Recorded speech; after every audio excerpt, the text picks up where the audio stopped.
It's that team again. If it's Champions League, it has to be Real Madrid. And guess what? The team gunning for their 15th title, well on their way, up against the current champions in Man City. But on the night came out victorious. What that has done is kept the Spanish flag still flying high, considering they had three teams in the fray in the quarterfinals, two of them out in Atletico Madrid as well as Barcelona, but Real Madrid go through.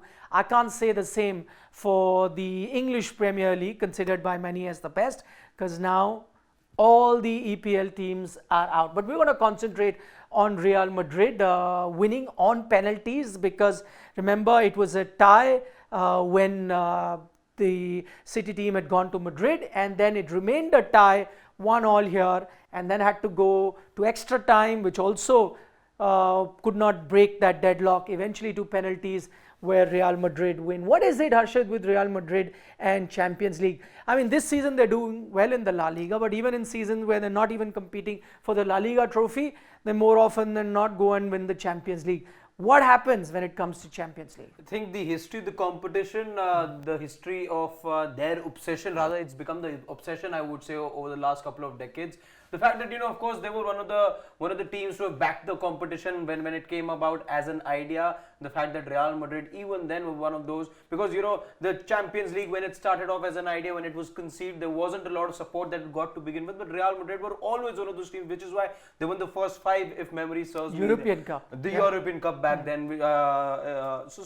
It's been that, and the fact that because they were always head and shoulders above the rest in terms of the overall count, and that's when a couple of decades into the competition, you realize this was actually tough. You could be, let's say, treble winners, as you've seen, let's say, with the Manchester United and Bars. You've seen it happen with the Barcelona, who've done the treble a couple of times. But to replicate that form next year becomes a big challenge. But with Real Madrid, they've done a hat trick of in this very decade. They've done a hat trick of wins as far as the Champions League is. I think it's the obsession. Nothing better describes their success in this particular competition, because we've seen them come back even when they've gone as visitors. When they've gone, they've trailed 3-1 many a time, but we've seen them completely turn things around when they play at Bernabeu. Case in point being, let's say, that match against Atletico Madrid, which didn't happen too long back, or let's say the match that they played against Manchester City 2 seasons back, where again they were trailing and then turned things around, in fact getting the first goal in the 90th minute and then the other one in the 93rd minute. And since I've mentioned about that, let's talk about Rodrigo, the guy who absolutely loves scoring against Manchester City. Those 2 goals, those late goals I refer to, came by Rodrigo. Yesterday as well, Rodrigo, the man who gave the visitors the lead on the night. And of course, after that, it was very interesting though, and I want to just spend some time talking about that from a tactical point of view as to what we saw from Real Madrid yesterday. Expected result, but an unexpected approach. You don't expect Real Madrid to be bossed when it comes to possession. You don't expect them to be sitting back, but that's what you saw from Real Madrid yesterday. No, I expected that. I knew, see, when you're playing, and because if you see a lot of El Clasicos, at the peak of Barcelona's power, even when Real Madrid beat them, it was never with possession. So they would sit back, wait for counter-attack, and in those days they had good counter-attacking footballers. Ronaldo would come into play and then they would score. But possession always remained with Barcelona in those days. Similarly, when you had a Pep Guardiola team facing up against a Real Madrid, that too Pep Guardiola team playing at home, I knew that this is going to be exactly that. The possession will be with Man City, they'll dominate, they'll have attack. Real Madrid will keep sitting back, and I think, just as I mentioned Ronaldo earlier, they were going to use the pace of a Vinicius Jr. That's exactly what they did. Use the pace of Vinicius Jr. for whenever they needed those counter-attacks, and they were happy to sit back. 2 things I think which cost them. One, which worked in Manchester City's favor, and one that did not. One that really worked, they could have, with this approach that I'm talking about, Real Madrid sitting back, counter-attack, they could have hurt Man City had it not been for Kyle Walker. I think he was outstanding on the night. He, because of Vinicius Jr.'s pace, he can trouble Especially any other. one-on-one towards the end.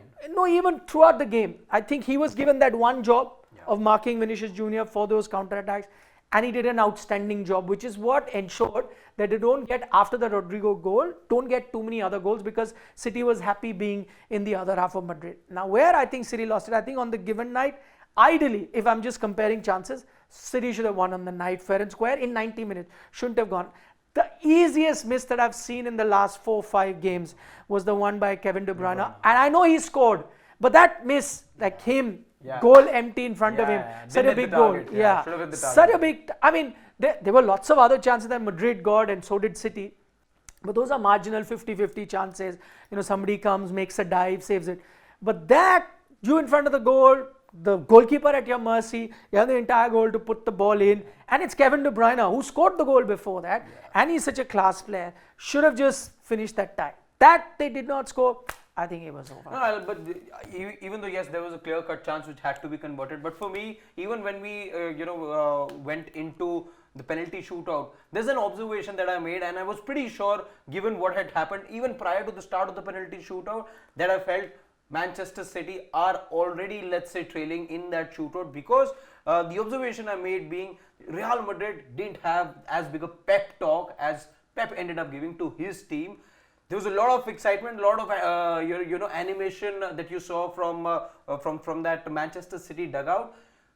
In comparison to the Real Madrid dugout, which was absolutely, there was probably some joke being cracked. They were all already in that huddle that they were in. There were a couple of jokes or whatever it was.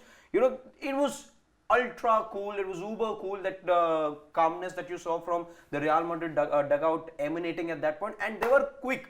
They were quick out of their dugout. Within 2 minutes, they were there ready to start the penalty shootout. Whereas Pep Guardiola was still busy in his. But I think he was still giving his instructions, and the visitors.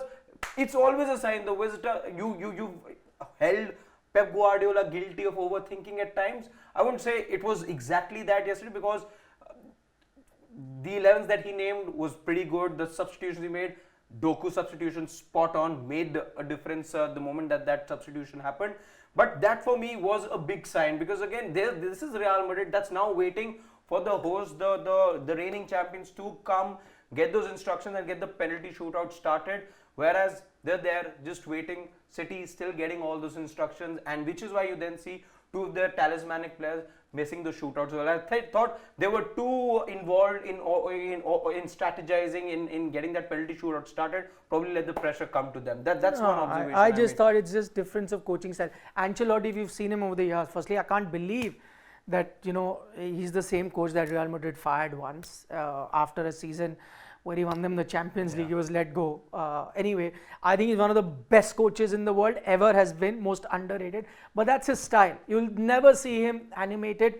You'll never see him really talking much. You will never see him, even after they won the tie, you saw how calm and composed he was.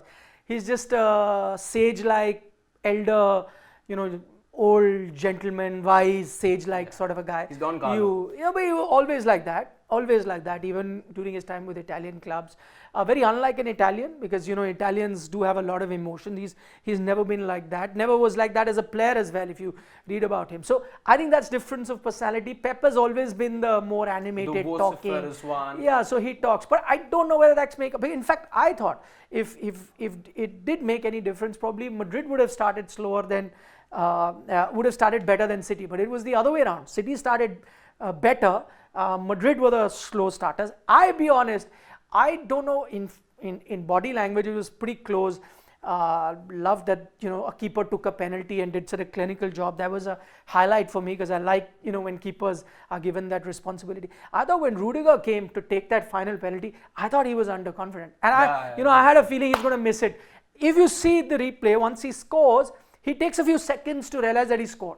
So he was, everyone else that came out from Madrid was fully confident. Rudiger, when he walked, he came up, I was like, oh, they may have made a mistake by sending a Rudiger, but he scored. And as I said, Real Madrid on a given day outstanding. But City, I think, have only themselves to blame. Even Erling Haaland, I think the plan was simple, give him to the header. Talking about a close chance, there was one initially where he hits the crossbar. He had beaten the keeper with his header and Haaland, and it hits the crossbar. On a given day, it's slightly lower, goes in. But yeah, that's how the cookie crumbles. Real Madrid, once again, in the semi-final, up against, again, a resurgent Bayern Munich, who haven't had a great time in their league. But again, Champions League, completely different team. So it's not meant to be? What? Double, triple, double, whatever. They were calling it the double treble, not Double to be treble. now, not to be for Manchester City, and nobody will be more relieved, let's say, than Manchester United, their neighbors. How do you know? Yeah, I mean, you don't Because want. are you a United fan? Yeah. Acha, that's also say that, na? So yeah, family members know that by now. Okay, do let us know what you thought of the game. Do give us a comment where you think City lost it, where you think Real Madrid won, and give us a like if you enjoy our content and share it with your football loving friends. Bye bye.